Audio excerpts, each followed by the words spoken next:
Canadian rider Hejdahl is the new race leader. He's our fourth different rider in the pink jersey so far. Paulo Tiralongo of the Astana team won yesterday on the first summit finish of the race. Today, it's another summit finish at the Giro's southernmost point this year in Lago Laceno.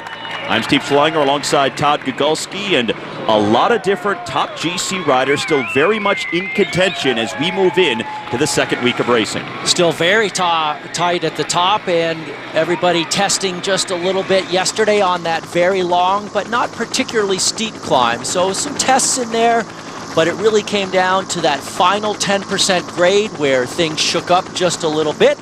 Today's final climb a little bit steeper than yesterday's. We have a breakaway up the road. It was a four-man group that held over 11 minutes at one point. It's come apart, now 2-2 on the road. Here are our two leaders, Andre Amador and Tomas Marcinski, still holding on to a lead of a few minutes over the main field. They have dropped Miguel Minguez and Julian Berard, who were with them for a while. They had the largest margins of any breakaway so far at this year's race when they got over 11 minutes earlier in the stage. But since then, the peloton has garnered some interest in pulling back these riders, and now we're under 55 kilometers left to go on the stage. 3 minutes now advantage for the two leaders as that gap has steadily marched down, and these two have very much an uphill road to try and stay away to the finish. One climb has been conquered, one more still to go. Stage 8 is now underway. The Giro d'Italia is advertised as the toughest race in the world's most beautiful place. It was tough yesterday for overall race leader Adriano Malori, who waved arrivederci to the pink jersey. It was also tough for stage winner Paulo Tiralongo, who pulled away in the final uphill climb to grab the win. But the effort took everything that he had. Now rider Hejdahl puts on pink, but take a deep breath, rider. Beautiful Italy means more mountains to climb today on stage 8. Rider Hejdahl, the first Canadian to wear the pink jersey at the Giro d'Italia, signing in earlier today. The fourth leader of this year's race. The first leader was American Taylor Phinney of the BMC team, now just hoping to finish his first ever Grand Tour in his second attempt at one of cycling's 3-week adventures. Now, today, stage 8 of the Giro, longest stage to this point, and as far south as the race goes this year. Southeast through the center of the country, in and around the Apennine Mountains, 142 miles. They've already headed over the Category 4 Macerone. They still have the Category 2 Colle Molela up to the finish for this second summit finish of this year's Giro. And second of back-to-back summit finishes on the second weekend of the race. 1 week down, 2 still to go, and we are live with just over 50 kilometers left to go on the 8th day of racing. Some big crowds on another beautiful day, Sunday at the Giro. Warm day, temperature right around 80 degrees once again. There is a threat of rain, however, for the first time in the last several days, but right now, mostly sunny skies. Well, my Italian's not great, Steve, but I do believe this is a bit of a protest out on the course, and sometimes they will do that in bike races. It's a nice place to get some television coverage for your cause. Sometimes they actually have to reroute stages when they see a protest that's coming in advance of the race. So we'll have to see how they sort this one out. But it looks so far like it's fairly non-threatening, as there are a lot of officials and other people there from the race. So they just want to make a point, it looks like, and hopefully not disrupt the breakaway here. All right, these are our two leaders. The rider in the white jersey there from Vakon-Soleil, Tomasz Marcinski, the 28-year-old from Poland, riding in his first ever Grand Tour. He's the Polish national time trial and road champion. And you see where we are right now in this long 229-kilometer stage. Pink line has us on this rolling terrain, going gradually uphill to an unrated climb, then back downhill before the final climb to the summit finish on the Cat 2. And Andre Amador of Movistar, the rider alongside Marcinski at the front. And certainly a lot of unrated climbing again today, but the guys feel that whether or not a number is assigned to it. There is a Category 4 climb also earlier in the day that was not on that map, but the big climb they're on right now is an unrated climb. And a look at the field now. Front end, not as brisk of a pace as there was earlier when they really started to bring down the margin to our leaders. So it looks like the officials have cleared the road somewhat. Don't exactly know how far away the race is from that particular point. And at the front of the field, a few different teams up there. Liquigas, Cannondale, Astana, Lampre. Garmin Barracuda was riding earlier for the new race leader, Ryder Hejdahl. No one team riding with a maximum effort at this point, though. I actually was speaking with their director, Alan Piper, just before we came on the air, and he said the objective today early on was to use Navardauskas and Rasmussen and one or two other guys occasionally just to keep the breakaway close. All right, so our two leaders going through that area, 4.5 minutes ahead of the field, just over 50K left to go. Again, it started as a four-man breakaway, but Amador and Marcinski have dropped Julian Berard and Miguel Minguez, who were with them earlier.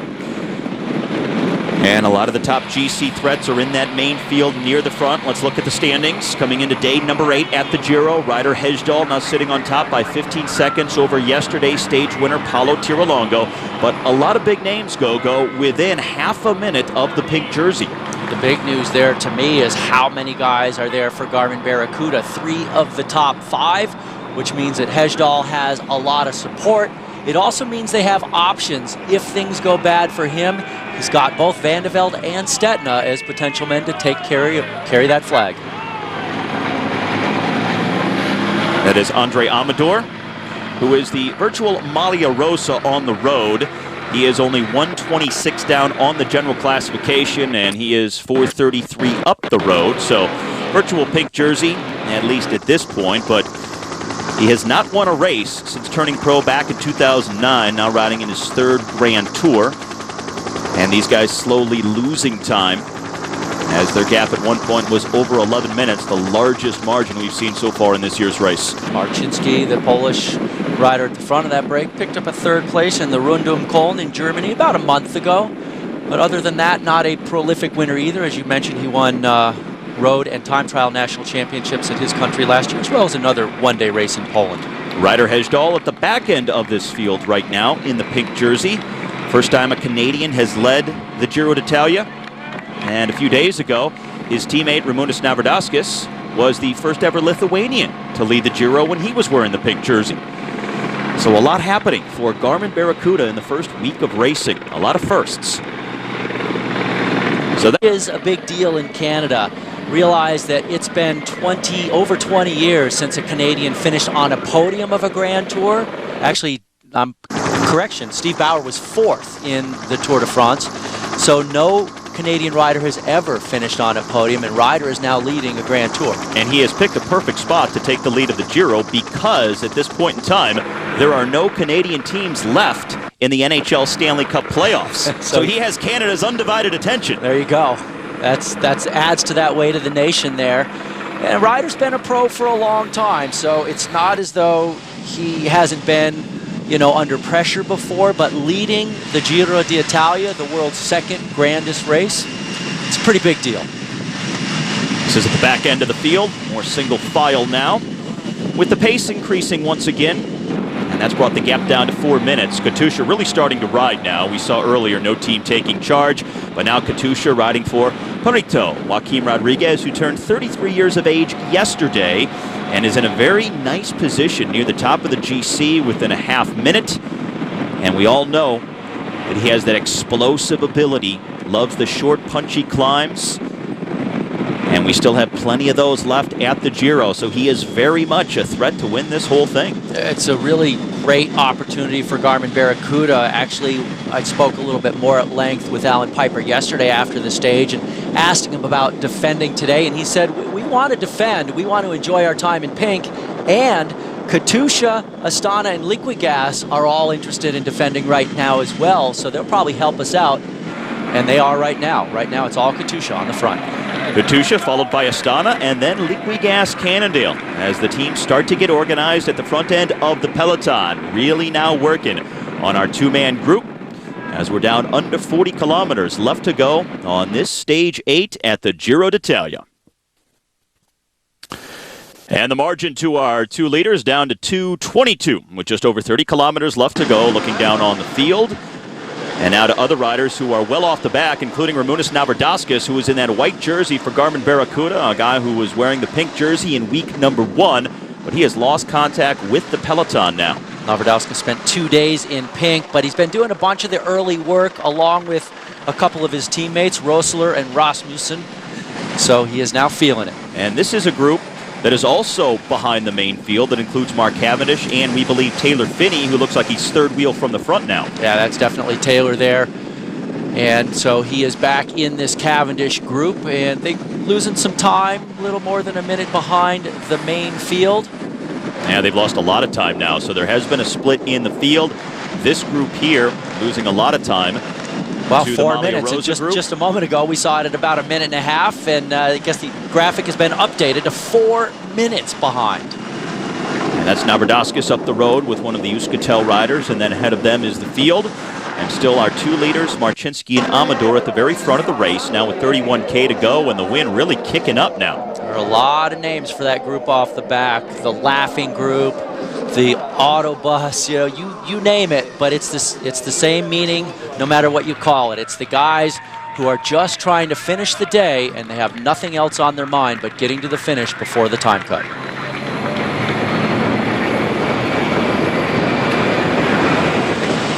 So the Cavendish-Phinney group about to scoop up these 2 riders.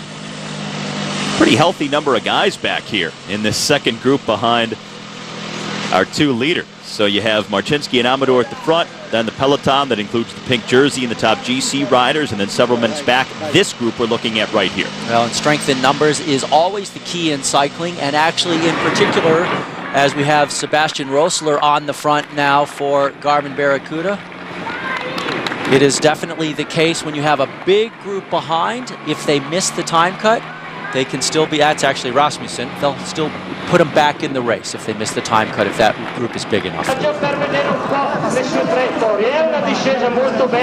So some cloudy skies, still relatively warm temperatures at the finish, but as we've seen, the wind is starting to blow in Lago Laceno. Our 2 leaders at 30K remaining on one of the descents here. So many unrated climbs along the way, even though officially there's 2 categorized climbs on the profile today, but just like yesterday, it's up and down, wire to wire, all the way to the finish. But what distinguishes yesterday's finish from today is the fact that once they hit the summit of the final climb, there's 4K of flat roads around the lake itself. So that could make it a little bit different of a finish today from what we saw back on stage 7. Yeah, I think it'll be substantially different. They actually have a little bit of a downhill there right when they get to the top with 4K to go. So there's plenty of time for guys to make it back on. It won't split up like it did right at the finish yesterday. It'll end up being a select group of riders. Rasmussen doing a great job on the front. Remember, he was the guy who could have ridden into the pink jersey in the Stage 4 team time trial, but there was a climb. He was hurting. He told his teammates, guys, go, leave me. They did. They won the team time trial. They put Nauberdauskas in pink. It's all about the team players in this sport of cycling. The field at 30K. So a little more than 2 kilometers behind our 2 leaders and just inside of 2 minutes back. And again, Mark Cavendish, Taylor Phinney, Ramūnas Nauberdauskas among the riders in another big group several minutes behind the main field and the pink jersey.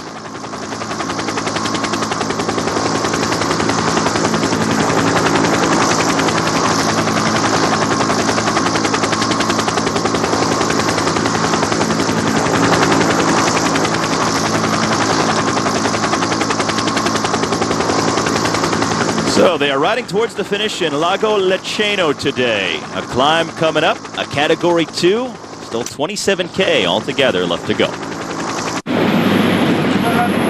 Our 2 leaders going downhill. Amador pacing Marcinski, but their lead down to 138 with 25 kilometers left to go. The The final climb will start with 13.5K remaining in the stage. It'll summit with 4.5K left, and then just about 4K of flat roads around the west side of Lago Laceno, the lake near the finish. Lago Laceno, essentially a resort town in both summer and winter, just about 50 kilometers east of Napoli. And the pace at the front end of the field really picking up.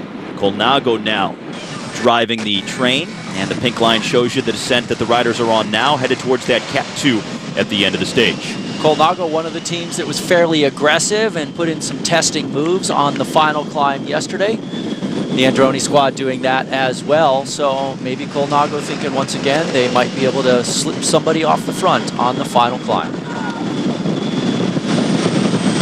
Yesterday, today, both summit finishes, but not the type that really break up the general classification. These are more the psychological battles that you see, where guys don't exactly know what's going to happen, but they don't anticipate big chunks of time being taken out. And that's Peter Stetina. That is the best young rider. And Robbie Hunter with him there. So that was alongside of the road at some point there. Just there on the descent. So Peter Stetina, remember, comes into the day in 5th place overall, 26 seconds down. He had his teammate Robbie Hunter there helping him out.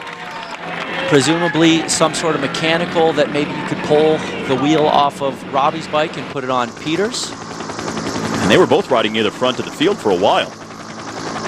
25K for the field now.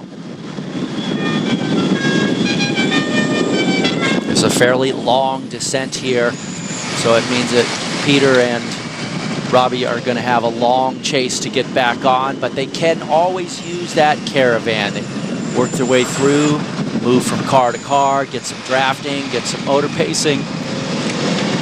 Ryder Hesjedal is going to want to have all of his resources at his disposal. He talked yesterday about how fast the pace was into the base of the final climb. We should probably see the same thing today as they head towards the base of the Colomolela. And that'll be coming up in a little less than 10K from where they are right now. Now, this Molela climb is definitely a pretty tough climb. It's not super huge, but it does have 12% maximum grade.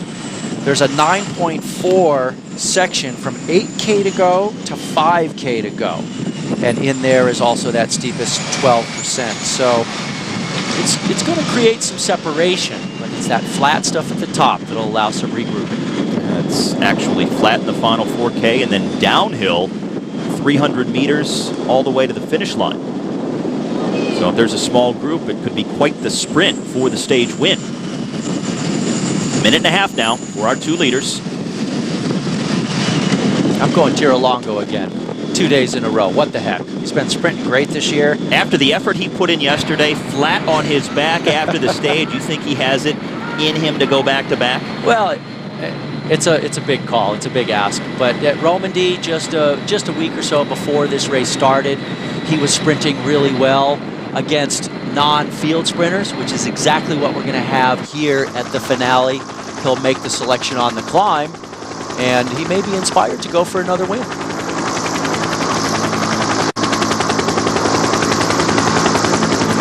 That is not Ryder Hesjedal there, we don't believe. That may be Peter Stetina, actually. It is Peter Stetina. Yeah. And see, the Italian's jersey is even confusing the Italian television, as the white jersey of Best Young has those pink sleeves and those pink accents. It looks a lot like the overall pink jersey for race leader. And if that was Ryder Hesjedal, I think there'd be more Garmin Barracuda riders around him, pacing him too. But that is indeed Peter Stetina, best young rider for Garmin Barracuda after that mechanical issue trying to get back. That's a bummer for him, and he doesn't even have Robbie Hunter there because Robbie obviously had to give something up to Peter. And so Peter now working his way through the caravan. There's his team car, just opening up a little bit of a gap in front of the team car to allow Peter to get on the wheel. And then he'll very slowly close it. But look at how Peter's definitely struggling right now. This is a huge effort by the young American. Getting a little bit of the draft here. Yeah, you got to sort of be careful. If you just park your rider right on the bumper, well, it's easier to get a penalty, especially when you're going by guys that have been dropped. But if you're a couple bike lengths back, you can get a little bit more leeway from the officials. This is a smaller climb, definitely an unrated climb, but still, this is a real bummer for Pete Stetina.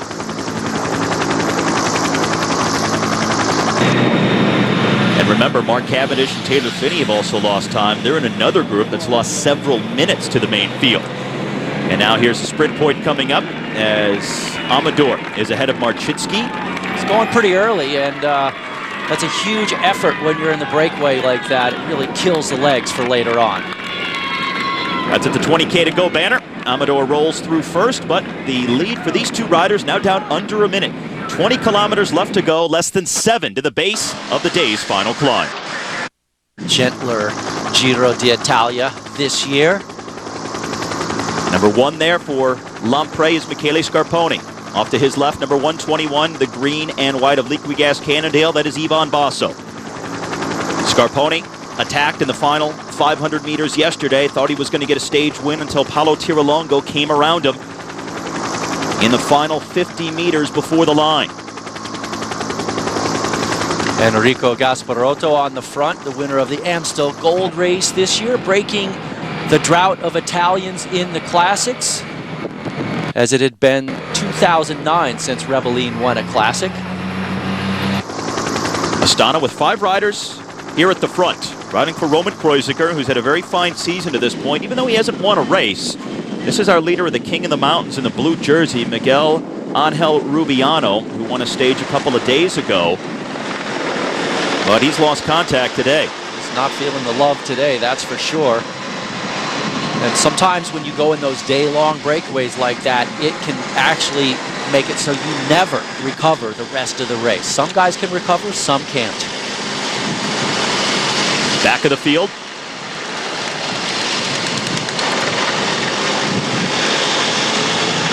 Now the pace so high going into the start of the final climb.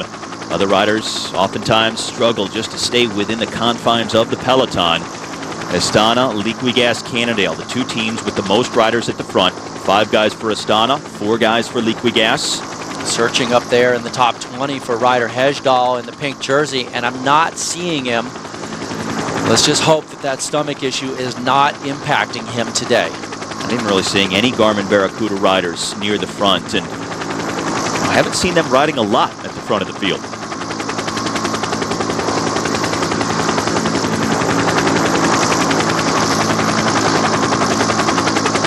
Saw the pink jersey about 30 or 40 wheels back. Not positive it was Ryder. And Frank Schleck also moving up for Radio Shack Nissan. He's on the left-hand side of the group, about 12, 13 wheels back behind Joaquim Rodriguez, who's wearing number 111 in the red and white for Katusha. Domenico Pozzovivo, number 51 for Colnago, their team leader. He's in the blue and white. Again, Basso's second wheel. 4th wheel, Michele Scarponi. Jose Rujano for Androni behind Scarponi. Frank Schleck near the bottom of the screen for Radio Shack Nissan. Just looking for them to pan back a little bit more and see if we can pick up Hesjedal. Well, still definitively waiting to see where the pink jersey is. If Hesjedal is somewhere in this group, remember, the road will flatten out for the final 4.5 kilometers. He'll have a chance to regroup and get back in this contingent of top GC riders. And if he has a few teammates with him, they can absolutely drill it once they get to the top with him if he's a little bit off the back and try and regain contact. That's Sandy Cazar, Frances de Jeux, and that is Peter Stetina, number 98, the best young rider for Garmin Barracuda. Remember, he came in 5th overall, and I don't know that we would have seen this with Peter had he not had that problem and had to chase back on. Really hurts a man to chase back on like that. Cunego in pink. Pink and blue for Lampre there, number 2 in the race. 7.5K left to go. Now that 12% maximum will come in just about 400 meters, so they're closing in on the highest slope that they will face on this final climb, 12%. Still Liquigas Cannondale at the front. Quite often you'll see guys attacking on that very steepest part of a slope. They will wait, they will let guys get tired, and when it gets steepest, when the fewest guys can respond, they'll go on the attack. We haven't seen a single guy attack yet on the climb. Schmid setting a pretty hard tempo. This is actually playing into the hands of Ryder Hejjedal. The less aggressive this is, and there he is. And he's near the back. The less aggressive this stage is, the better chance he has of holding on. Ryder Hejjedal in the pink jersey near the back. Don't see a lot of teammates with him. Remember, earlier he was near the back of the field in the middle of the stage, and his team director, Alan Piper, said he was having stomach issues. So here we are. Just about 7K left to go on stage number 8, the second of back-to-back summit finishes. This is the steepest part of the final climb, 12%. The pink jersey is in the front group, but he's near the back. The front of the group led by Liquigas Cannondale with Ivan Basso sitting second wheel. There is Ryder Hejjedal in the pink jersey just in front of Giovanni Visconti, number 141 for Movistar. Hanging on, but you can see he's really suffering right now. He's actually forward on the saddle, almost in the TT position on the saddle. A lot of body movement there by Ryder. He's given it everything he has. Doesn't have any teammates around him right now. And this may play into his hands when it flattens out with 4.4K left. We'll see if he can get back closer towards the front. But right now, just trying to stay in the group. Grit and determination is what it's all about in bike racing, and for a guy like Ryder, this is a time to do it. The attack from Colnago, and that is Pozzovivo. Domenico Pozzovivo, their team GC later, very good climber, recently won the Giro del Trentino prior to the Giro d'Italia. Like clockwork, as soon as it hits 12%, Pozzovivo goes. He's a tiny guy, great climber, a real specialist in the uphill discipline. So the first attack from a top GC rider on the final climb. Pozzovivo, though, over 140 behind on the general classification, so he has some time to make up. And no real response from anybody, and I don't think they have to be super concerned about him. Even over the top, when it's flat, he's going to struggle to maintain a distance in front of the field. Steady pace by Liquigas Cannondale. And this is just the way Ivan Basso likes to ride. Just steady as she goes, grind it out. He doesn't like to respond to explosive attacks. Really doesn't have it in his skill set to do that type of riding. And he's got Schmid to tap out a really nice rhythm on the front. Pozzovivo here, yeah, he's getting a little bit of a gap, but I still think for the stage win, it's going to take a pretty big gap for him over the top. 2K, some daylight between himself and the other GC riders, and also hoping to get a 20-second time bonus for winning the stage. He's opened up a huge gap. That's actually surprising to me that he's got that much of a lead already. And Ryder still hanging on there in front of that little split. 4 or 5 guys coming off the back, but he's in front of it. And this underscores, Gogo, the effort it takes on a day where maybe you're not feeling at your best to protect the lead of a Grand Tour. Sometimes how deep you have to go is hard to explain to people. Vivo, big advantage. Would love to get a time split here to see just how big that is. Poor Ryder. Oh, my heart goes out to the Canadian strongman. He's hanging on the back of the GC group. Just trying to survive right now, it looks like. Look at that giant gear there. A little bit of a maybe missed shift. Grinding it over. This is our leader. Under 6K to go in the stage. Under 2K to the end of the climb. And now the Movistar rider launching the move. Still no real response from the guys behind. That's great for Ryder, and it's also great for Pozzovivo off the front, who's going for the stage win. And that is Benoit and Chosti, the Spaniard, who goes on the attack, now second on the road behind Pozzovivo. So this now the third group that contains the top GC riders. Cunego is the back here, number 2 for Lampre, just ahead of him, the pink jersey of Ryder Hejjedal, who continues to stay in that same position near the back of that group. Pozzovivo, our leader, and Chosti trying to bridge across. The gap now. He looks like he survived the climb. Pozzovivo, the first man to attack on the climb. Now just about to the summit of the second categorized climb of the day. And then it will be flat around the west side of the lake before a downhill finish in the final 300 meters. And Chosty second on the road. If things ended this way, Pozzovivo would get a 20-second time bonus and Chosty would get 12 seconds.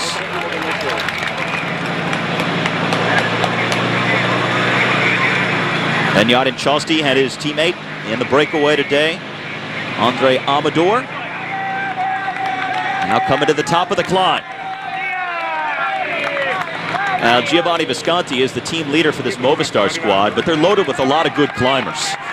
So this is not a surprise to see a move like this from Chosty. Actually, I don't think that Visconti's their greatest climber. He's more of an all-rounder, and it's always great to have a teammate going up the road like that. So this is the reduced field of GC riders. Our leader, 4K to go. Liquigas Cannondale still riding at the front. Frank Schleck, though, for Radio Shack Nissan, number 171, is up there as well. Michele Scarponi, Roman Kreuziger. A lot of the hitters there. The man that looks like he's just having the most trouble is Ryder Hesjedal.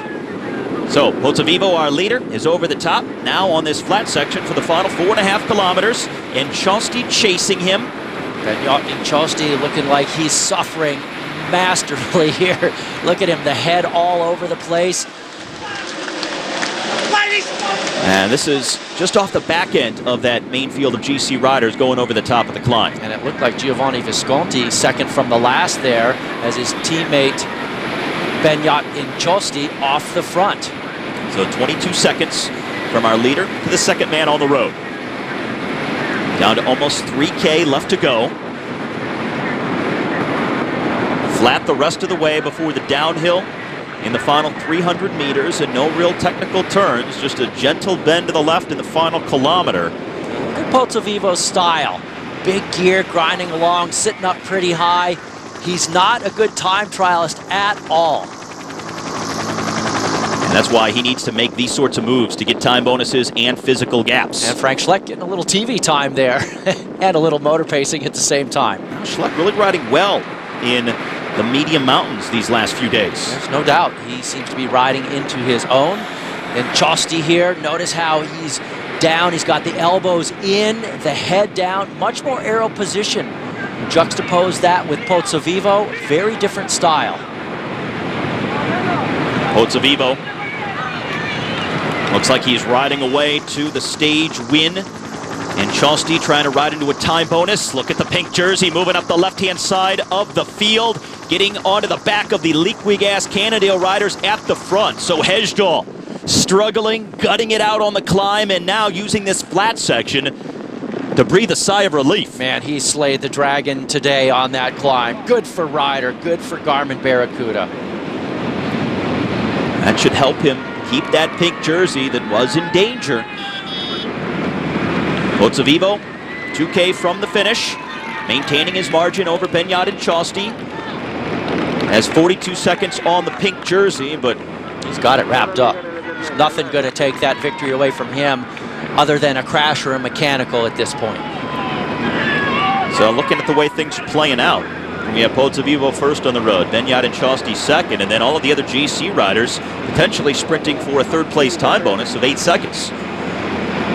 It'll be 20 seconds for Pozzovivo, 12 for Chosty, and then 8 seconds for the third place rider. So that could make a little bit of a difference there, but not a huge difference in the general classification, as nobody is within 8 seconds of Ryder Hesjedal on the GC. Tirolongo sitting second at 15 seconds down, Rodriguez at 17 seconds. 23 seconds to Chosty, 42 seconds to the other GC riders, including the pink jersey of Ryder Hesjedal for Domenico Pozzovivo. Coming up on the final kilometer of racing on stage 8. Pozzovivo really rocketed up that climb from that 12% up to the finish. A great job by him. 1 kilometer to go, 0.6 of a mile. I didn't expect him to have that big of a gap over the top. This has been a fantastic final few kilometers for the Italian. That gap opened up very quickly for Pozzovivo, even though Liquigas Cannondale was setting a pretty good tempo. And now there's that reduced field of GC riders in the distance behind Chosty, who's coming up to the red kite, and 1 kilometer left. And for Chosty, second place, still no guarantee. as those guys have him in their sights. But Pozzovivo, nobody's going to catch him. He cannot be denied here of the victory. Domenico Pozzovivo, going to be his first ever Grand Tour stage win. Has very good form after winning the Giro del Trentino just a few weeks ago. Also won the Mountains classification and took a victory on stage 3. The 29-year-old Italian. His first Grand Tour stage win is going to be in his home Grand Tour on stage 8 of the Giro d'Italia. Going to be mighty sweet for him and his team. He took a bit of a risk, going a little bit long there, risking blowing himself out. Nobody responded. They gave him a little rope. And then he said, okay, guys, I'm going to stick it to you. After 6 hours on the bike, Domenico Pozzovivo soaks it and celebrates a stage 8 victory.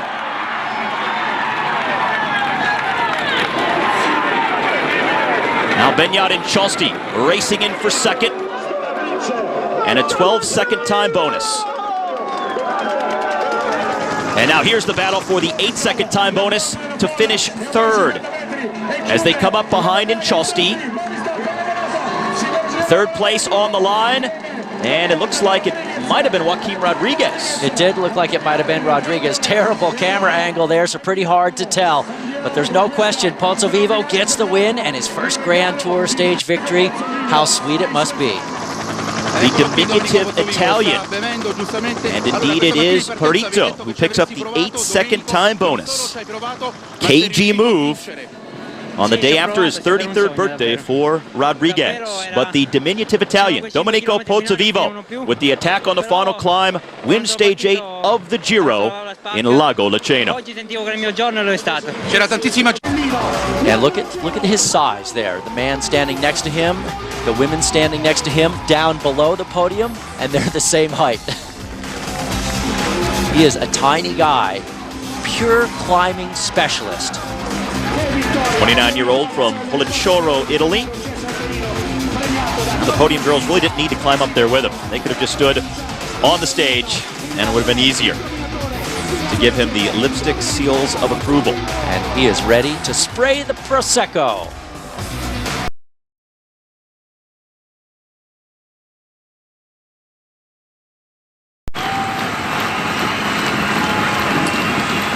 We are live on stage 9 of the Giro d'Italia. It is a short, mostly flat stage, no categorized climbs on this Monday in Italy. And I'm Steve Schlanger alongside Todd Gagulski.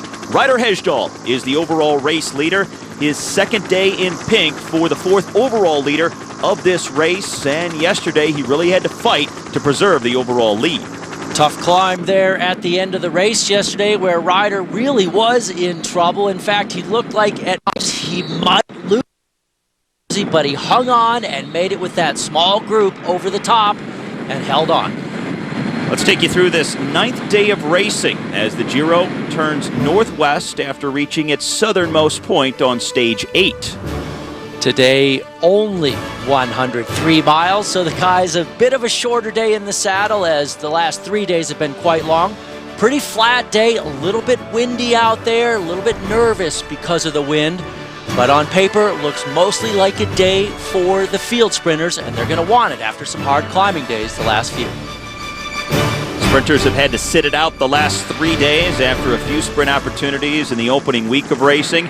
That man, Mark Cavendish, who already has 2 stage wins at this year's race, is back in the mix today, along with Matt Goss, JJ Hayedo, Robbie Hunter, and perhaps Arnaud Demar of the FDJ team. Stage number 9, after several days of climbing, much flatter, but still some undulation to this terrain. No categorized climbs on the 103 miles today. And the biggest challenge will be right there at the end, inside the final 10 miles. Some short climbs with some tough pitches that may derail those sprinters' ambitions. We have a 3-man breakaway that is 3 minutes, 20 seconds ahead of the field that contains the pink jersey of overall leader Ryder Hesjedal. Down to the final 64 kilometers of racing, and the pink line shows you where the boys are right now on this 166-kilometer stage into Frosinone. Team Sky riding near the front for Mark Cavendish. Liquigas Cannondale is also up near the front end of the peloton. This is the action at the back. The speed pretty high on these flatter roads today. There are hills all around them, but they're blowing right through the valley at the moment at a pretty high rate of speed. Cavendish at the back of the Team Sky group here. It's in the dark blue, some light blue and white as well. Jeremy Hunt there, grabbing some food out of his musette bag. Ian Stannard right behind him. Then the man in the white glasses there, Geraint Thomas. Next man taking a drink of a Coke, Bernie Eisel, and then Mark Cavendish. We've seen a lot of that Sky train all riding together, protecting Cav. A lot of these riders right now with musette bags over their shoulders as they just pick those up in the feed zone. And those calories are important. Well, let's show you what happened just a few moments ago. Near the back of the field, guys stripping off some clothing, and the pink jersey, Ryder Hesjedal taking off his pink jacket, and the ultimate wardrobe malfunction, getting stuck in the bike of teammate Jack Bauer. I hate it when that happens, and actually Hesjedal trying to help get the jacket out of the bike for a while, but then saying, wait a minute, I'm the Maglia Rosa. See you later, Jack. You can deal with that on your own. This is when he was handing it to Bauer. And sometimes when you're riding along at a pretty good clip, the transition doesn't go as smoothly as you would like, and whoops. That's always a bad sign when you see the clothing getting sucked into the rear wheel like that. But ultimately, they'll take care of that at the team car. Now, a look at our three leaders. Brian Bulgak of the Lotto team, Martin Kaiser of Vacansoleil, and Pierre Cazot, the Frenchman for Euskaltel. They went clear 13 kilometers into the stage, built up their largest lead a while ago. He topped out right around 4 minutes, so it's come down 1 minute since then, hovering just over 3 with just under 63K left to ride.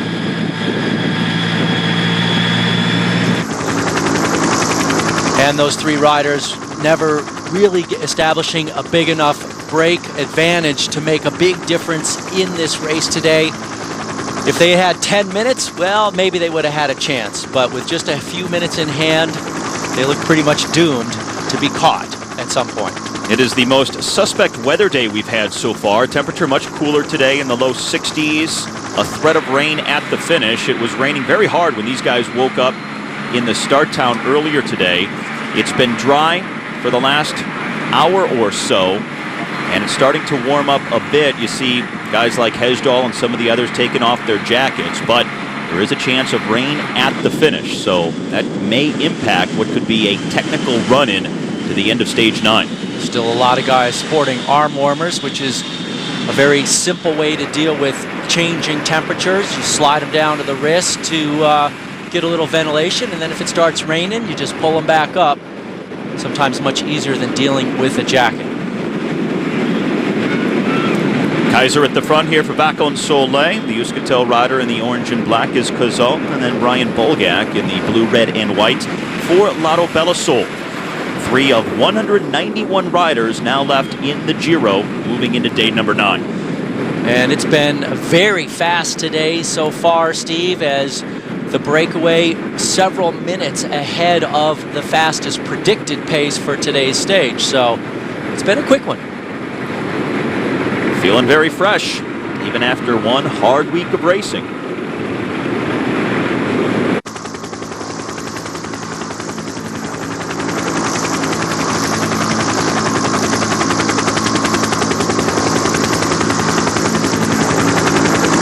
Frank Schleck in that race yesterday looking very good on the climb as well as the day before, and he's a guy that I have to wonder if maybe he often comes into these races overtrained, because he said that he had lost a bunch of fitness before he started this race, and yet look at how he's riding, and he seems to be getting better and better.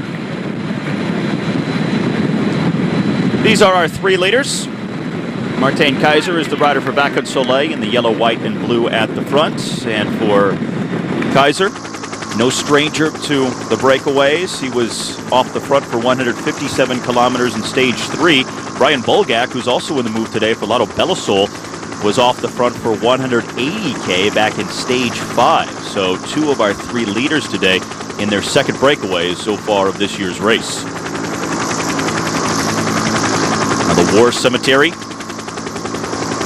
as they ride through the town of Casino today. Monte Cassino Abbey was what you were looking at just a few moments ago, so a lot of iconic landmarks in this area. Our 3 leaders now 2.5 minutes ahead of the field. 56 kilometers left to go on stage number 9. And it's an interesting time in a Grand Tour where a lot of the riders who are in their first Grand Tours, some who haven't ridden one in a while, they're at a point now where the body and the mind is going through different sorts of emotions and different sorts of experiences because they haven't done a race of this length to this point in the year. A week-long race of 6 or 7 days is basically as long as any of these guys have ridden so far this year. So we're now over the 8-day mark into day number 9, and it's really interesting to see how guys adapt at this point. And a lot of guys really adapting in different ways. I mean, you look at Taylor Phinney, he's in his second Grand Tour. He started the Vuelta a España last fall, but didn't finish that.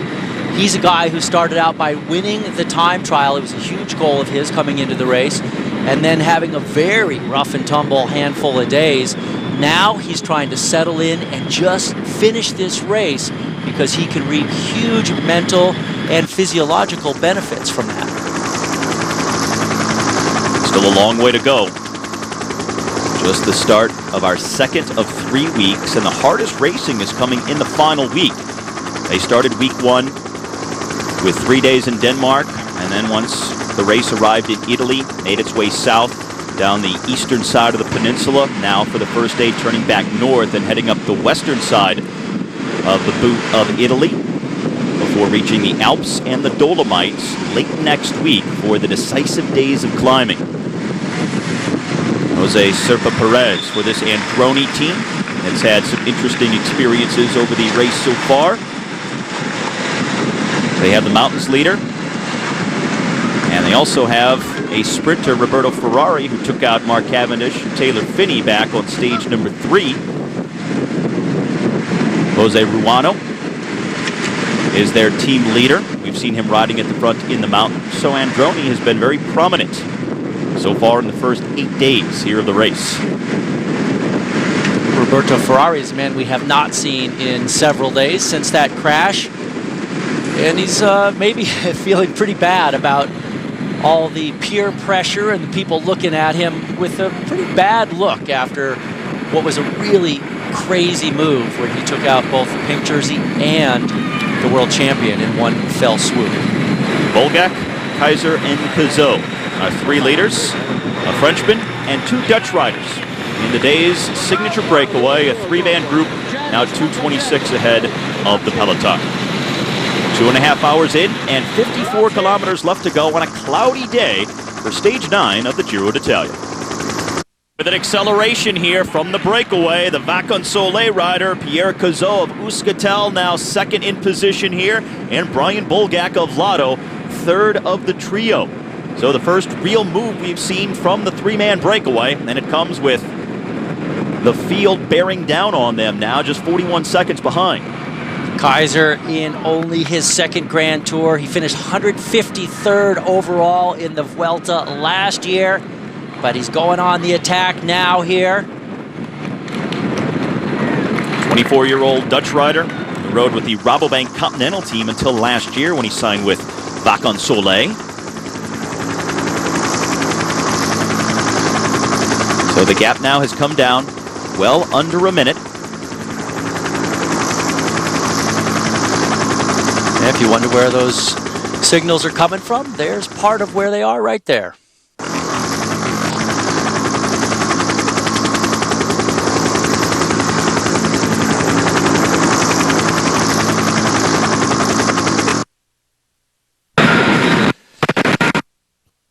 So our first real move. Here in the last several kilometers, the field spread out. No one team really taking control here, so Kaiser is moving the gap upwards closer to a minute now. We're just over 30K left. Out of trouble. Today's not a great finish for him, but tomorrow is very interesting with some steep pitches and some cobblestones. Tomorrow will be extremely telling. 25K for our leader and a 50-second margin. That's 1K to the intermediate sprint, and I'm going to give you 3 guesses as to who's going to take the top honors. Go. I'm going to go with Kaiser first. You only need 1. Very good. Now at the back of that field, it's interesting that Katusha and Liquigas Cannondale, no matter what kind of stage it's been, uphill, flat, technical, non-technical, they have continually been at the front to protect the interests of their GC leaders. It hasn't been a sprint issue of positioning a top sprinter. It's been to keep Ivan Basso and Joaquin Rodriguez out of trouble. And they're at the front of the peloton again today with our leader coming through the town of Ciprano and a big Monday crowd decked in pink welcoming the Giro in the only intermediate sprints of stage 9. They've done a beautiful job decorating the crowd or the town, and look at Kaiser here just bombing through the streets. Well, just imagine in 50 seconds what it's like when you come into this with 190 other guys. Always chaotic when you come into a town, and the field usually accelerates because of it, because there's that little extra battle for position.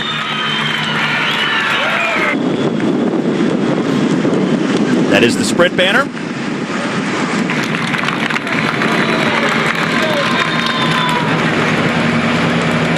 Kaiser really hasn't lost any of his lead that he accumulated when he launched this attack from the breakaway. Now the field coming into the town. We'll see how far they are back once they hit that sprint banner.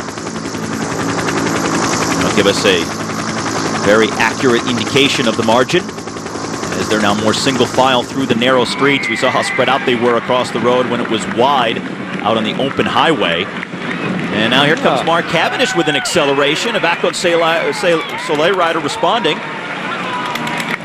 That's pretty guaranteed that nobody's going to beat Cavendish if he's going for those intermediate sprints.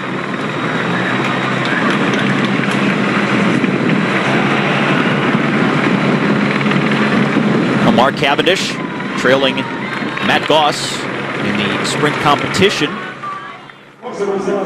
Goss wearing the red jersey. So Cavendish sprinting for 2nd place after Kaiser had gone through there. And Thomas de Gent is the Vacan Soleil rider. They have a little chat afterwards. So de Gent apparently has some designs on trying to get that jersey. Goss wearing the red jersey now, leader of the points competition. Cavendish trying to inch closer to him. So 1 point there. Cavendish probably will not finish the race. Probably Goss will not either in Milan. So de Gent may be hedging his bet right now. So this is our lone leader, Martin Kaiser of Vacan Soleil. Now the gap starts to come down closer to half a minute with almost 22K remaining. Now and Rigoberto Urán, the 2 Colombians on the team, because they're the general classification men, but they got a ride in the sprint train for Cavendish as well. They made the selection yesterday, but will that catch up with them as the weeks wear on? Straight and flat here, so they should be able to see Kaiser. Indeed they can. It's 25 seconds up the road. So the hunt is on.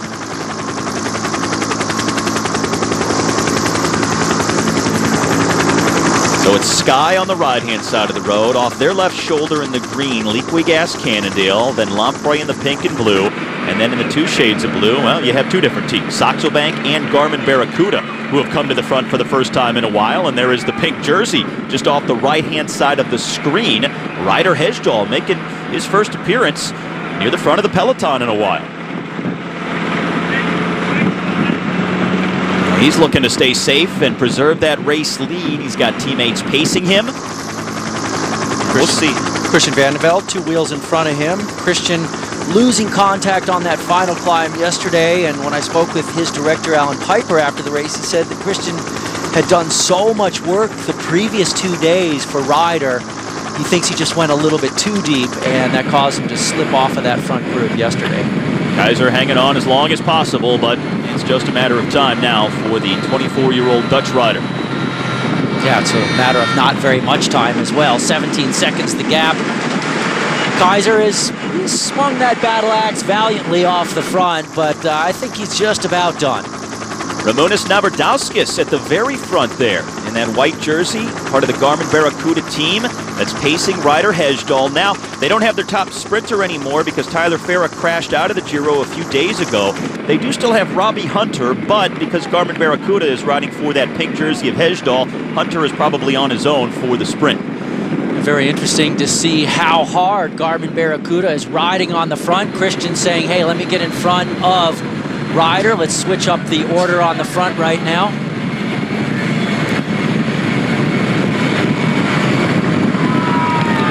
Seconds. And again, threatening clouds in the background. A large portion of the stage has been dry, going against the forecast that called for more wet weather. But the riders have caught a break for the most part. Looks like Garmin Barracuda just setting things up early for these final sharp but very short hills. But they're setting it up pretty early, honestly. They got a ways to go, several kilometers. Ramunas Novardauskas on the front, the TT man just in that position. One of 4 riders to wear the pink jersey so far at this year's race, and one of the other 4 is his teammate, Ryder Hesjedal, who currently has the Maglia Rosa. Now Kaiser just waiting to slide towards the back of the field here as the catch is made with 16.8K left. And when you check the results at the end of the day, you will most certainly notice Ryder Hesjedal should be okay, but Kaiser will be well off the back of the first group after that breakaway effort. So this is the very front of the race with under 17K remaining. Garmin Barracuda with the overall leader at the back end of their train, Ryder Hesjedal in the pink jersey. They're followed by Team Sky, riding for Mark Cavendish. Still very straightforward on these relatively wide, well-paved roads until we get down to the final 5K. Then we have some undulation, some up and down terrain, some technical corners, with the last sharp left-hand corner coming 300 meters from the line. So, given all that, Todd Gugulski, if you were a betting man, would you expect a guy like Mark Cavendish to win today's stage, or will the pure sprinters be upset? If I'd be a betting man, I would have a very hard time placing a bet today. I think it's a true unknown. And I think that Sky is betting that Cavendish can handle it, but I think a lot of other teams are betting against that happening. So honestly, you know, it's just a toss of the coin for my mind. Farnese Vini coming to the front, and the all-yellow Andrea Guardini. He's a guy who typically suffers in the hills right at the end of a race for the sprint. But maybe today he will turn that around. Ryder Hesjedal there. A lot of guys looking around. This is a very tense moment of this bike race. The tension has gone up significantly as someone attacks off the front right now. One rider off the left side of the field. Our first move from any rider since the breakaway was caught. And that looks to be Dennis Van den Dert, the Belgian for Lotto Belisol. So they had a man in the move today, Brian Bolgak for Lotto. He was brought back, and now one of his teammates attacking here just before the 10K banner. This is where they're going to start to ride into some of these very late in the race hills. None of them are long.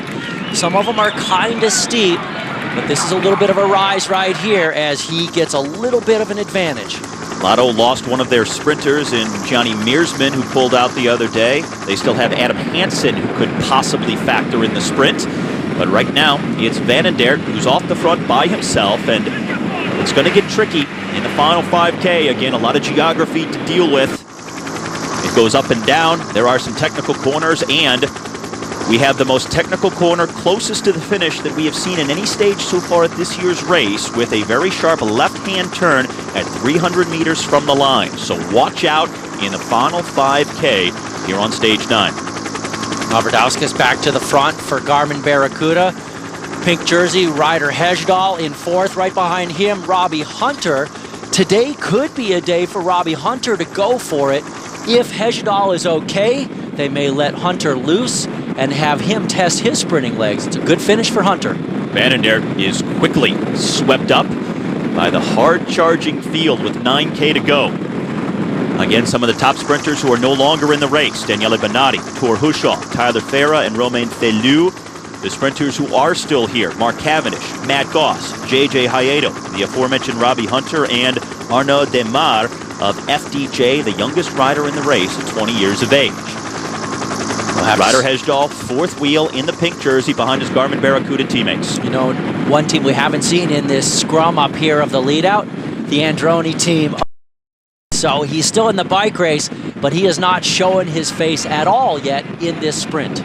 Also haven't seen Rabobank, the orange and blue team that usually comes to the front, either for Mark Renshaw or Teo Boss by this point. You can see on the right side of the screen the white jersey of best young rider, Damiano Caruso. He's got his team leader, Ivan Basso, behind him. So he's got to work very hard for his team leader. That's more important than his young rider. Farnese Vini rider getting a gap here, looking over his shoulder to see if anybody is going to respond to this with 8K left to go. Well, that team having both Pozzato and Gatto. And so they want to be able to mix things up here at the end of the bike race. Now Bannon dared attack for Lotto Bellasol just a few moments ago and was quickly gathered back up by the field. And that is Matteo Rabatini.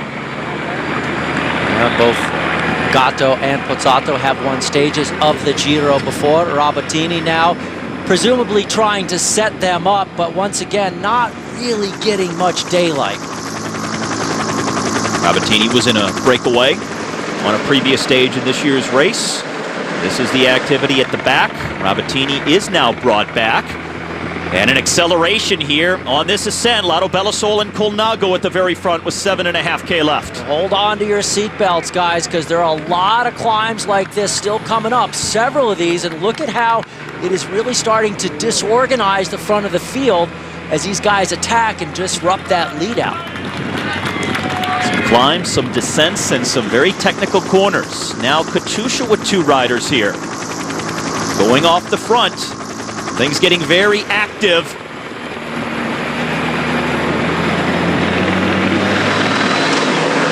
And other riders dropping off the back. Now that was Andrea Guardini, the sprinter for Farnese Vini, so you might be able to cross him off the list. And now Androni with an issue. That's Roberto Ferrari just getting a push, so all the other sprinters can breathe a sigh of relief that he won't be crashing them at the end of the day, hopefully. So those are two sprinters, Guardini and Ferrari, who are now off the back and probably won't factor in. Guardini finished dead last yesterday on the stage. All right, so 4 minutes behind the last group. Have these four riders at the very front, Lotto, Colnago, and two Katusha riders, but just a few seconds ahead of the field, it looks like right now. Oh my goodness, that's Rodriguez on the back. Number 111, Joaquim Rodriguez. Dicey move there for the other general classification man to see Perito up there, and he's got a teammate with him who will ride out of his skull to stay away for Rodriguez. Just 9 seconds back on the general classification. Second place behind Ryder Hesjedal. Not a stage you would expect Rodriguez to attack like this. No, tomorrow would be a great day for Rodriguez on paper, but he saw an opportunity and he is going for it. Look at him. He's got Alexander Kristoff, his teammate, with him.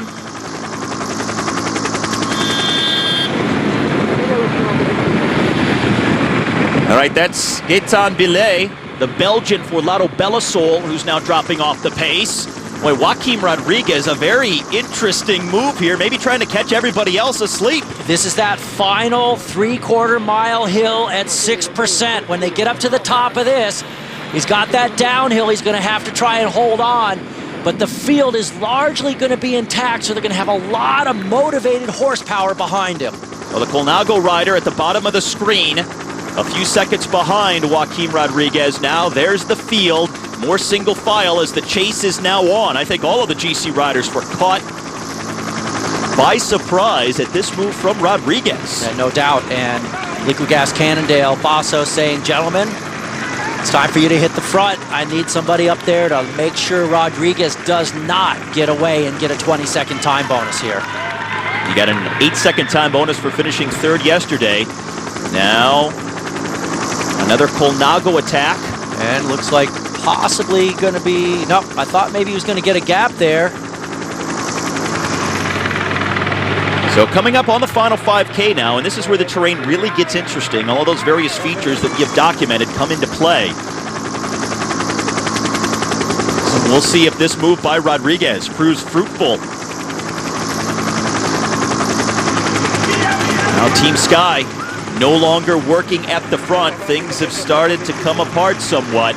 This move by Rodriguez has certainly change the dynamic in the final 5 kilometers of racing? Well, Sky right now is going to be back huddled around Mark Cavendish so that when they get up to the top of this climb, they can work hard to get him back to the front from wherever he is. Now the pink jersey sitting 4th wheel. It looks like Rodriguez has been just like that, brought back. Well, that's how quickly it can all change as they're just about to the top of this final hard uphill of the race. So Michele Scarpone is sitting 3rd wheel, it looks like. Right behind him, the pink jersey of Ryder Hesjedal. Other riders off the back. Luke Roberts for Saxo Bank at the very tail end of this field as they come up to the top of the climb. Sasha Madola, the sprinter for Colnago, going through right there out the back like he had just dropped an anchor. Pipo Pozzato now attacking a little bit, but not getting clear. He's easing up. 4.5 kilometers left to go. Still some more up and down roads and technical corners to deal with at the end of stage number 9. Look at that, Ryder Hesjedal sitting about 5th wheel. And exactly what Cavendish needs is for these guys to eye each other right now and allow him some time to get back to the front. Now, once they come off the base of the final descent, there is some flat roads for things to come back together on. Androni with an attack at 4K left. Farnese Vini responding. We saw Roberto Ferrari for Androni off the back a few moments ago with a mechanical issue. And Fabio Fellini, the Venezuelan, now on the move here.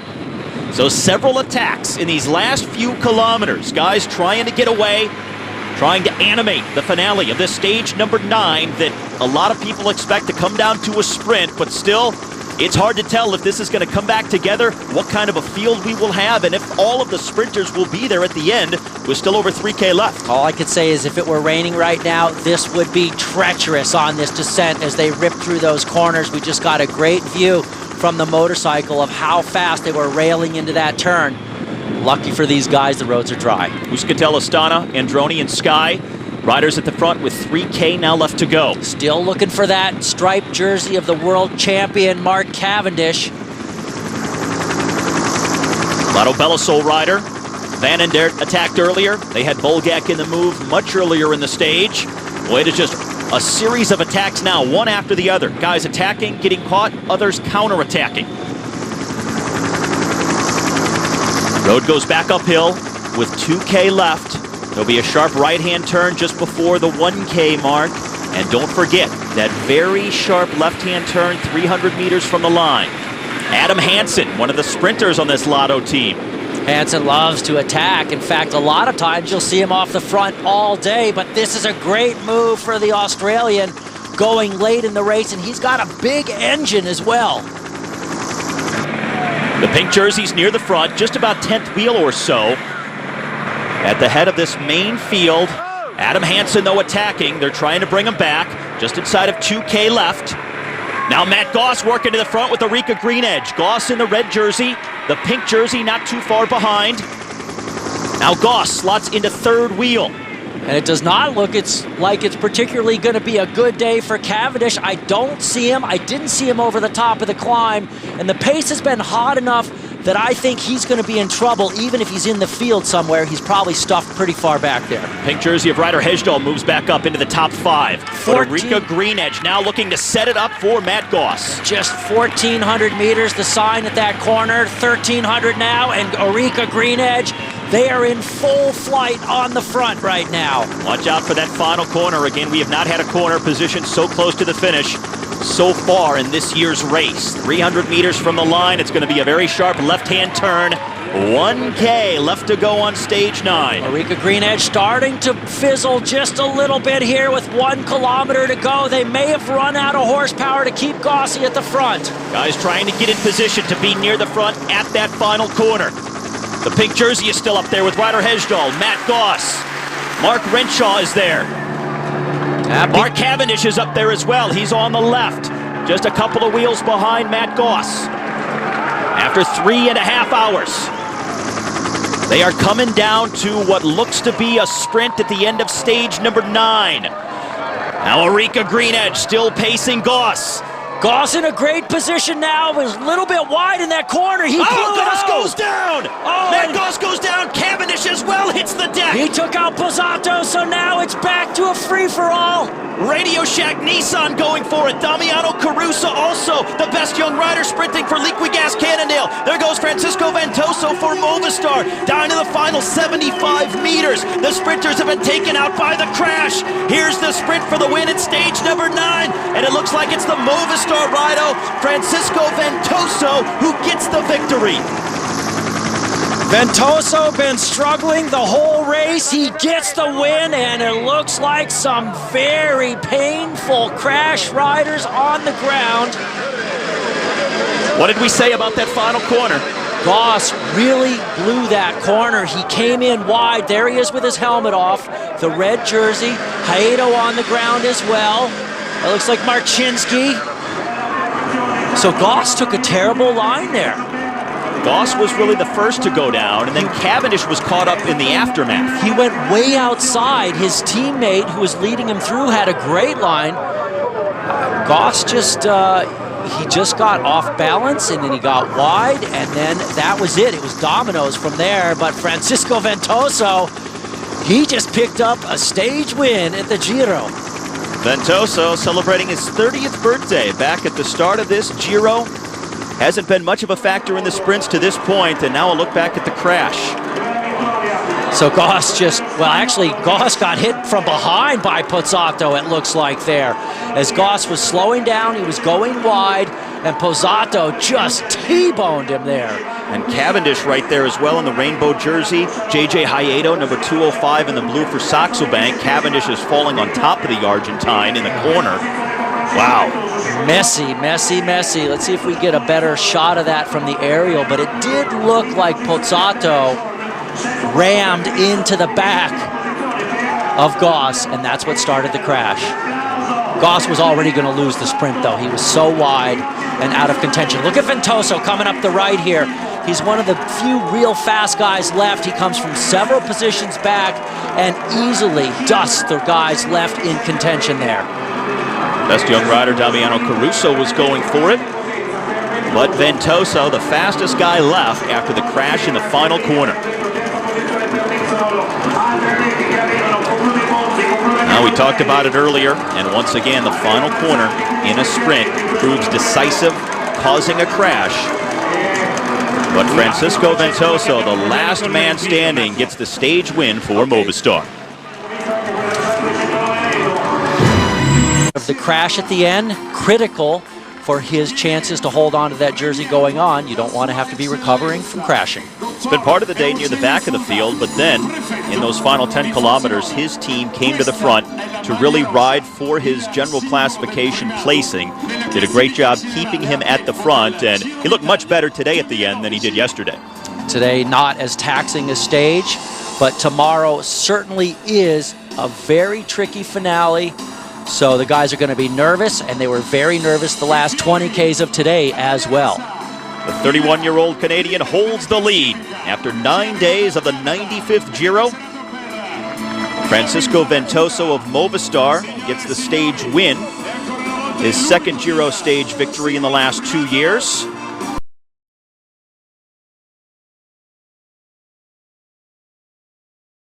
Stage 10 of the Giro d'Italia. A five-man breakaway just over 60 kilometers away from the finish, and a gap of just over a minute and a half on another gorgeous day in Italy. Bright sunshine, temperature in the low 70s. Barely any rain so far in the first half of the 95th Giro. I'm Steve Schlanger alongside Todd Gogolski. Glad to have you with us. Canadian Ryder Hesjedal is the leader for the third consecutive day wearing the pink jersey. But Gogo, it is going to be a battle to hang on to that lead today with a sharp uphill finish at the end. Very tricky, and not only tricky, but very severe finish. Steep climb, narrow road, some cobblestones. It's going to be very punchy, very explosive. The main field has been led by Katusha and Garmin Barracuda in pursuit of the five-man breakaway that had a maximum margin of right around 5 minutes, so it's come down considerably since then. Garmin Barracuda, of course, the team of overall leader Ryder Hesjedal, and Katusha, the team of today's favorite for the stage, Joaquim Rodriguez, because he is just so skilled at these sharp uphill finishes. When Rodriguez has the form, which he appears to have right now, he has the punch like nobody else on a steep incline to a finish. So today is perfect for him. 20 seconds for a win. He's within 10 seconds of the pink jersey. So this is a real test for that man today, Ryder Hejdahl and his entire Garmin Barracuda team. The 31-year-old and first ever Canadian to wear the pink jersey and lead the Giro d'Italia. Can he make it 4 days in a row? 60K left to go, and stage 10 of the Giro is now underway.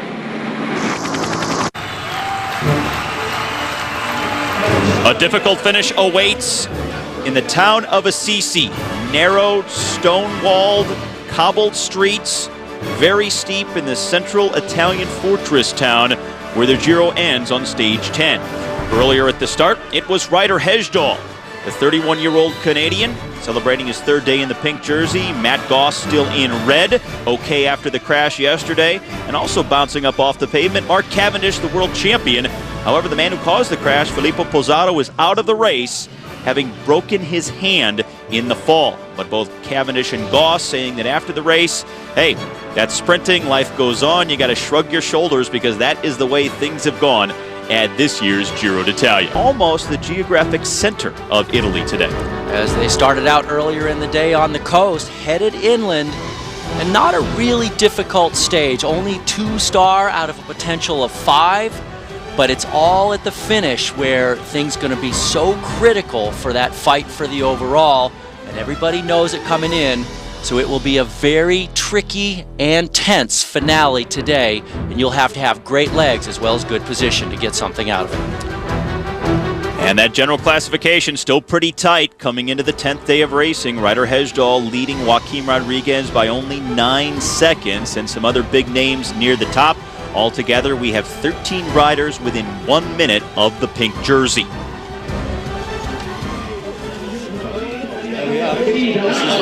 This is why we're behind the mics and not in front of the cameras very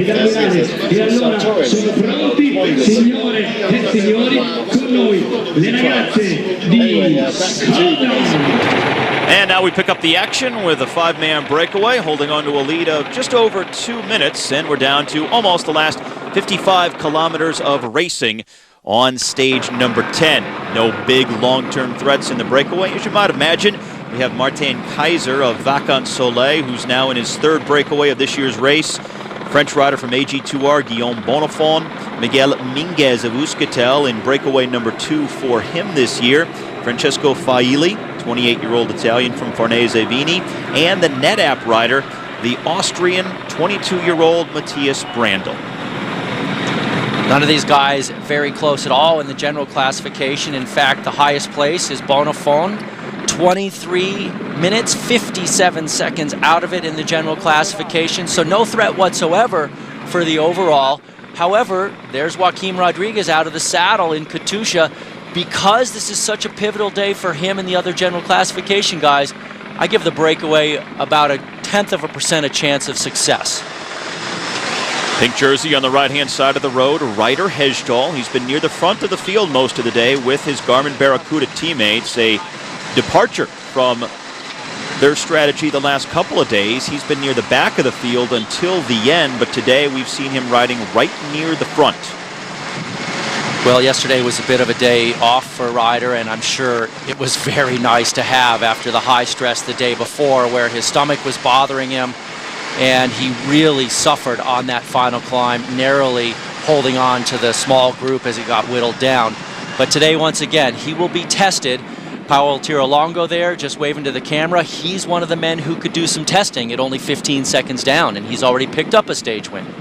Liquigas Cannondale, the team in the white and green, behind Katusha at the front. Of course, Liquigas for Ivan Basso, and now Katusha at the front in the red and white for Joaquim Rodriguez. And as far as Hejdahl, he says his biggest concern today is those time bonuses. At the finish, 20, 12, and 8 seconds for the first 3.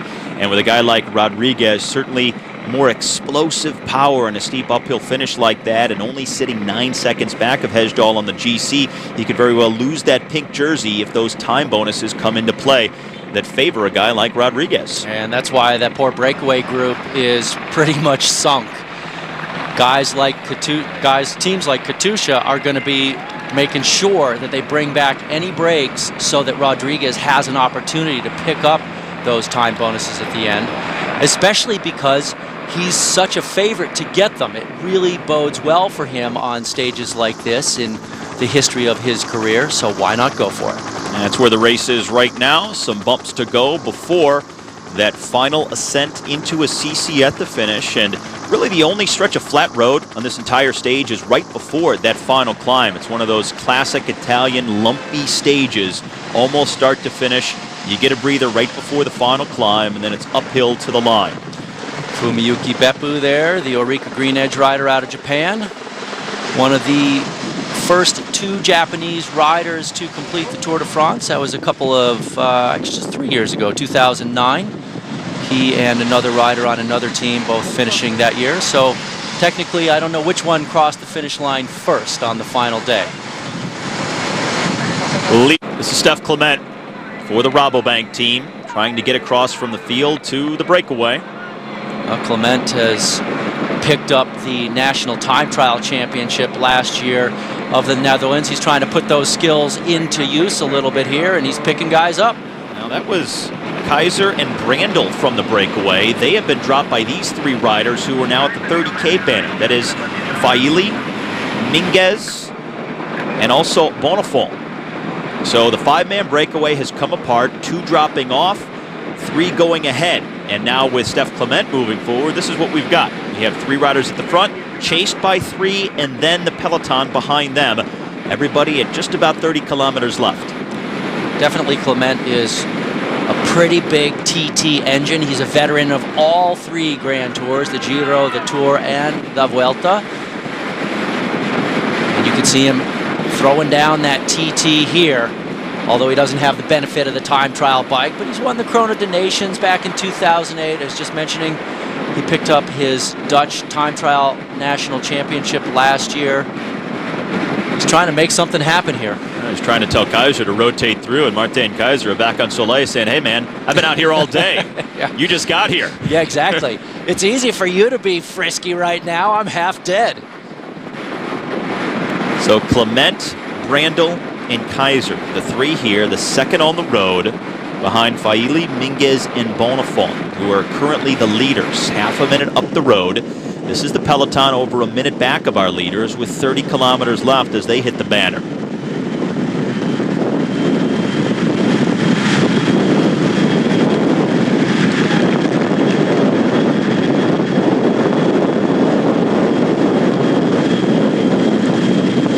Now some rolling terrain yesterday, but primarily flat. No categorized climbs, and now today just the 1 Cat 4 at the very end, although it's a lumpy stage. But the peloton has not had much trouble today, rolling right along. The difficulty will come right at the finish. He has an outside chance of winning this stage. I don't think it's going to happen, but it's possible. How upset do you think Garmin Barracuda would be with losing the pink jersey today? What would this do to them, if anything? I think it would be a morale bummer for them, because I think that Ryder is going quite well. I think that when you're in the pink jersey, you want to stay in that pink jersey for a while. And, you know, they haven't had to do a whole bunch of riding. Yeah, they've ridden to defend it, but they've had other teams' interests in there as well that have done some riding, so they haven't had to do all of the chasing. I think they'd like to stay in it. 20K for the leaders. Just 15 seconds back to the 3 chasers, and the gap holding pretty steady back to the GC and the peloton riders. Right at the back there, Matthias Brandl for NetApp. He was actually 8th in that sprint yesterday, so he maybe got a little morale boost from that, and infiltrating the breakaway today. You always see some surprises on a stage like this. Without a lot of serious climbing leading into that final ascent, the guys' legs haven't been softened up all that much, so you see a lot of attacks, guys going near the base of the climb thinking they can just somehow hang on. It never seems to work out, though. This is the type of stage that's usually won by one of the favorites who you think is going to win going in. Yeah, one, I was just thinking about that, Steve, actually. Konstantin Sivtsov, a few years ago at the Giro, remember, he attacked like 5K before a summit, or a small uphill finish with cobbles, and we just couldn't believe that he would stay away, and somehow he did. It was like probably one of the very best days of his career on the bike. That's the exception rather than the rule, and especially when you have GC riders like Rodriguez saying that he is so focused on taking the stage win. When you have that kind of motivation from guys that are that good at a finish like this, it makes it almost impossible for anybody else, whether they're in a breakaway like this, whether they attack late, to stay away and get the stage win. I completely concur with you on that. And it looks like our front two groups will become 6. There's the field behind. 117 is the gap, and it's still well within reach of that peloton to produce all of the top places on today's stage. Now, looking at the road here, it looks like everybody can see everybody else for the most part. 3 chasers reeling back in the 3 leaders. Peloton still holding steady, about 115 back, so they haven't knocked off a lot of time, but the 3 chasers that are pursuing these 3 leaders seem pretty motivated to get up here and make it a group of 6 at the front of the race. Steph Clement on the front for Rabobank, really drilling it once he came up to these other 2 riders. Some fresh legs, although I bet you his legs are not feeling so fresh at this point. He's taken some big, long, fast pulls in this group. 3 chasers coming around the corner, almost onto the back wheels of our 3 leaders. And further down the road, at the bottom of the screen, momentarily, you will see the field. Use every inch of these wide and well-paved roads, but those roads will get narrow. They will get bumpy. Stone-paved, cobbled streets, narrow, twisting ascent. All of that is coming up at the end of today's stage 10. Ramunas Navardauskas, top of the screen on the right, taking up the pace-making for Ryder Hejdahl. Pink jersey, about 6 wheels back, right behind his teammate, the South African national road champion Robbie Hunter. 3 chasers clawing their way back to the 3 leaders, and then that is Faili attacking with Minguez on his wheel, Bonifant following. They were about to be caught, and they said, not yet. You know, really pointless. Why not let the other 3 guys catch up and try and get everybody motivated to really start rolling a 6-man group, see if they can extend that advantage before the final hill. And now indeed it is. A group of half a dozen at the front of the race with 17K left. Still a ways away from that final climb that leads up to the summit finish.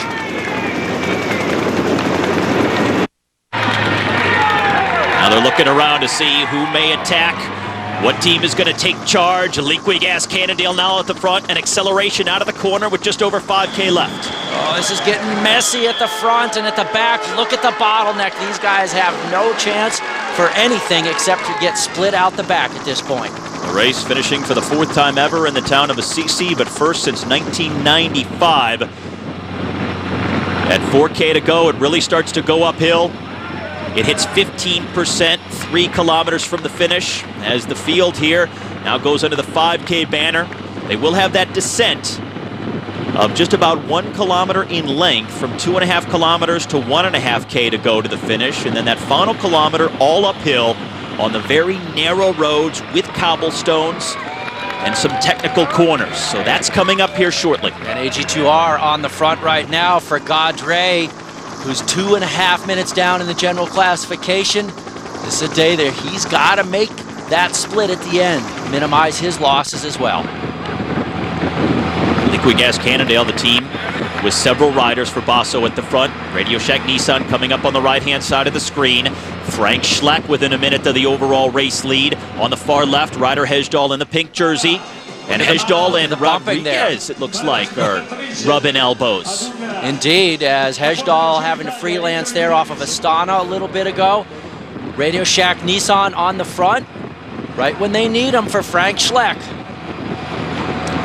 4K to go, and the climb starts. But for Cavendish, he's off the back. And look at this, the peloton already blown into pieces. A huge group off the back.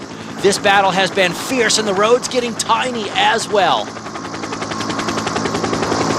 So Radio Shack Nissan, Liquigas, Katusha, the teams at the front. Hejdahl is following Joaquim Rodriguez. That's the wheel to be on. Just stay right there. That's the man to watch. Colnago won a stage a few days ago with Domenico Pozzovivo. Looks like Gianluca Brambilla slipping just a little bit off the front there, but he's trying to set up his teammates for later on this climb. Arnese Vini with the rider just behind. 3.5K to go. Steepest part of the climb coming up. Here we go. It's almost 12% here. Eureka Green Edge. Brambilla has been absorbed. Eureka Green Edge rider trying to attack on the right-hand side of the screen. The response from Lampre, looks like Cunego and Scarpone both together. A lot of guys testing their legs. There's 111 in red, Rodriguez sitting third wheel right now. So he's just behind Scarpone, who is just behind his teammate Damiano Cunego. Roman Kreuziger is just behind Joaquim Rodriguez, number 31 for Astana. Rider Hejdahl just a couple wheels further back. All right, so Scarpone in the middle of the road in the pink and blue for Lampre. Just off to his right in the red and white is Joaquim Rodriguez. He's number 111. They're chasing this Eureka Green Edge rider, but really not a serious chase. They're looking around at one another. The pink jersey is there on the right-hand side of the road. That's rider Hejdahl just off the right shoulder of Joaquim Rodriguez. 3K to go. This is the steepest part of the climb where it hits 15%. Hejdahl still sticking strong to the wheel of Rodriguez, about 4 wheels back in that group. So the Rabobank rider just ahead of Scarpone, who is just ahead of Kreuziger. Tom Jelte-Slagter is the Rabobank man. Now it is Scarpone who is taking up the chase. Let's see if he has the punch that he sometimes has and when he can get rid of everybody on a finish like this. Michele Scarpone a few days ago in the steep uphill finish, attacked late, almost got the stage win before Paulo Tiralongo came around him. Under 3K left, Joaquim Rodriguez is there in the red and white. This guy's making a selection right now, but saving everything for that final uphill kick on the pave in the final kilometer. Slagter at the front, followed by Scarpone. Kreuziger, Joaquim Rodriguez. The pink jersey's about 5 wheels back, rider Hejdahl. Domenico Pozzovivo for Colnago is on the right, just off the left-hand side of the pink jersey. And the Sky Rider looks like Rigoberto Urán there as well. John Gaudret, a couple of wheels back for AG2R, over 2 minutes down on the GC. That's Pozzovivo on the left in the blue and white for Colnago, just ahead of the pink jersey of rider Hejdahl. Slagter in the middle, the orange and blue for Rabobank. No big attacks from the heavyweights to this point. 2.5K left to go. Keeping everything ready for that final K, and that's where we're going to see some major fireworks. They have a descent before the final uphill in the last kilometer. Slagter settles in at the front, followed by Pozzovivo. Then Scarpone, Rodriguez, and the pink jersey of Hejdahl in that order. Hejdahl doing a great job here of holding his own amongst these very punchy finishers. No, but he's looking around. Nobody wants to launch that first acceleration. Slagter, Pozzovivo, Scarpone. Yeah, they're all jersey. They're waiting to get past this downhill. So it was a testing section there. There was some selection. Rigoberto, or no, that's Sergio Henao who has come to the front and off the front for Sky. An AG2R rider on his wheels. So Henao launching the first move where maybe some didn't expect it on the descent with 2K left.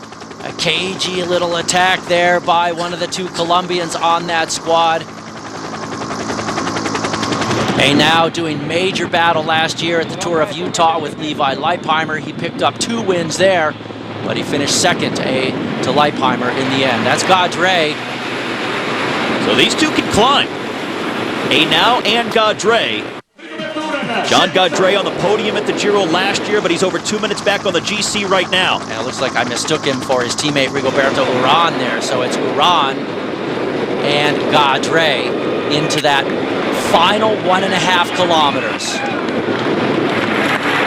At 1K, it goes back uphill, and the road really gets narrow as they come into the old city center in this medieval town of Assisi. Gaudret looking back. Oh, this is really big time bike racing now. Look at the Katusha men on the front. That's Daniel Moreno for Rodriguez. Third wheel is the pink jersey of Ryder Hesjedal. Second wheel, it is Joaquim Rodriguez, who says he wants this stage today for sure.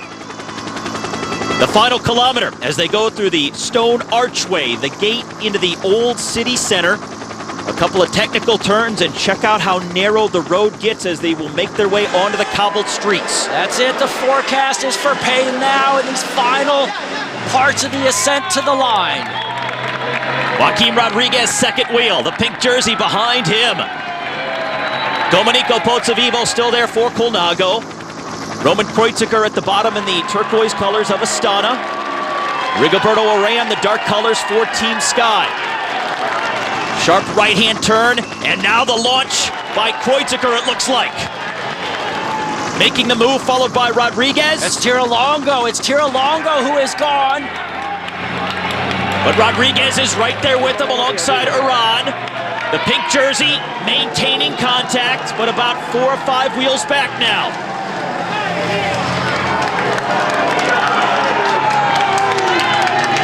So Rabobank leading Rodriguez. Looks like Slagter again has come to the front, but Joaquim Rodriguez, number 111, right on his wheel. Look at this, Huzarski for NetApp. Unbelievable as he's challenging for the stage. Half a kilometer left to go. Joaquim Rodriguez sitting on the wheel of Slagter here in the red and white for Katusha. Time bonuses at the line again, 20:12 and 8 seconds for the first 3. Right now the pink jersey is 6 wheels back or so. This is going to be really tough for Hesjedal to hold on to pink with Rodriguez vying for the stage win.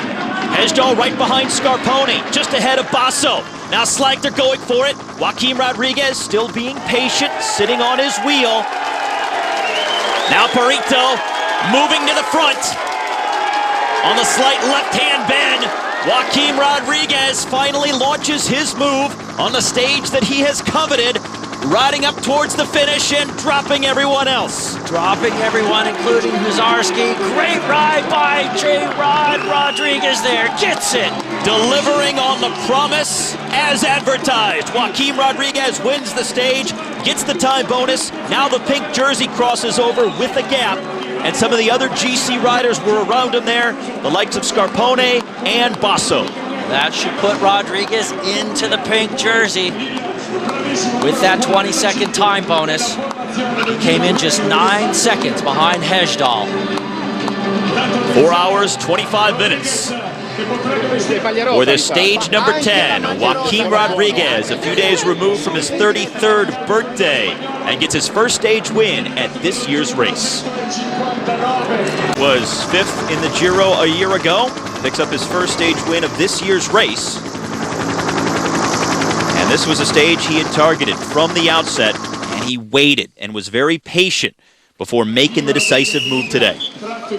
Perfect positioning by his team, getting him into the climb, although it was very dicey there, and then Rodriguez finally launching. Nobody having the legs to match Perito, as he is the best in the business at this type of finish, and he proved it here once again today in the Giro d'Italia.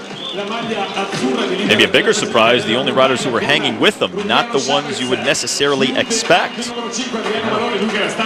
Bartosz Herzog there, the pole for NetApp, second place, the first podium for that wildcard team, and Giovanni Visconti in third. Great finish by both of those guys. Ever Grand Tour victory.